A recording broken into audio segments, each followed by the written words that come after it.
हम बार बार election commission से पूछते हैं कि आखिरकार क्या वजह है कि जम्मू कश्मीर में इंतखाबात नहीं हो रहे हैं। जहां कुछ महीने पहले chief election commissioner of India को जम्मू कश्मीर में वैक्यूम नज़र आया, उन्होंने एक सवाल के जवाब में ये कहा था कि there is a vacuum and that vacuum needs to be filled. आखिरकार क्या वजह है कि जम्मू कश्मीर में इंतखाबात नहीं हो रहे हैं।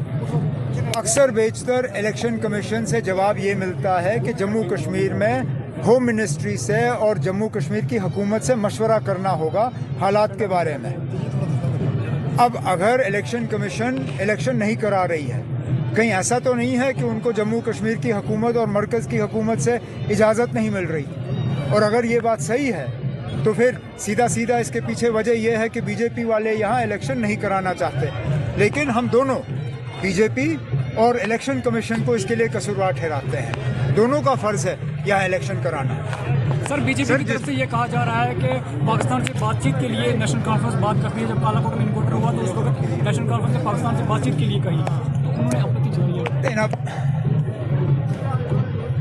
बातचीत की बात हमने नहीं की।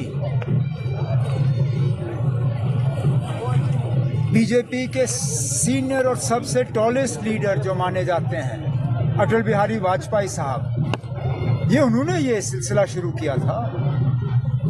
ये वाजपेयी साहब हैं जिन्होंने सरहद के नज़दीक आके कहा था कि हम दोस्त बदल सकते हैं, पड़ोसी नहीं बदल सकते।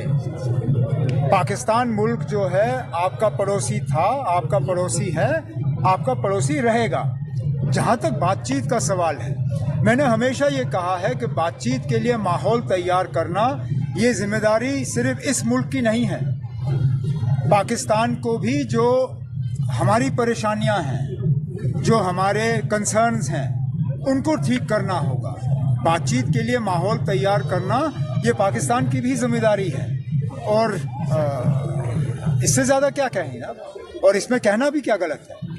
हम कोई सौदाबाजी नहीं कर रहे हैं, हम तो सिर्फ वही बात दोहरा रहे हैं जो वाजपेयी साहब ने दोहराया। हम जब जमहूरियत, कश्मीरियत, इंसानियत की बात करते हैं तो कौन सी गलत बात करते हैं ना। जमहूरियत की बात बार बार जब हम करते हैं तो हम वही बात दोहरा रहे हैं जो हमें वाजपेयी साहब ने विरासत के तौर पे यहाँ छोड़ा है। मुझे नहीं लगता इसमें कोई गलत चीज़ है इसको दोहराना। और जम्मू कश्मीर में सिर्फ भाजपा कहती है कि भाजपा 50 के पार होगी, हम इलेक्शन के लिए कब भी तैयार हैं, लेकिन क्यों नहीं इलेक्शन, अगर तैयार हो इलेक्शन क्यों नहीं करेंगे? MP साहब भी यहीं पे हैं, बीजेपी के स्टेट प्रेसिडेंट भी यहाँ पे हैं। आप ये सवाल उनसे करिए ना, मुझसे क्यों पूछ रहे हैं? देखिए, अगर मेरे हाथ में होता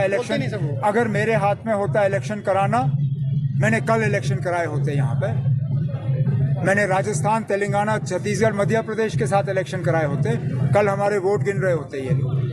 हकीकत ये है कि बीजेपी वाले 50 क्या 10 का भी नंबर आज पार नहीं करेंगे और इसलिए यहाँ इलेक्शन नहीं हो रहा।